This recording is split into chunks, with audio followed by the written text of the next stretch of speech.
Ang mga alagad ay nagsisipagtago dahil sa takot. Oh, marami pang tao din ngayon. Tago ng tago. Bakit nagtatago? Wanted sa batas. Dahil sa kasalanan na kanyang nagawa. Habang sila'y nasa silid na nagtatago, biglang dumating si Jesus sa kanilang kalagitnaan. Tandaan po natin, yung pintuan, sarado yun. Pero si Jesus nakapasok.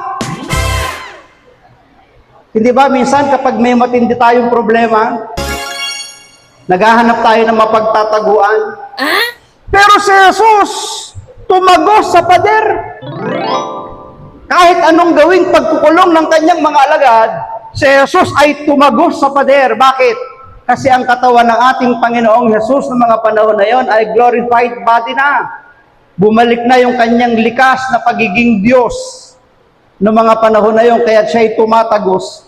Tayo, pag gusto nating magtago, kahit anong suksok ng katawan mo sa pader, hindi tumatagos. Bakit? Physically, buhay pa tayo. Maliban na lamang kung espiritu o kaluluwa tayo. So dumating si Jesus sa kanilang kalagitnaan.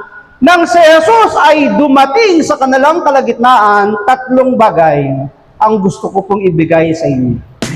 Una, nang dumating si Jesus sa kanilang kalagitnaan, dumating sa kanila ang pag-asa.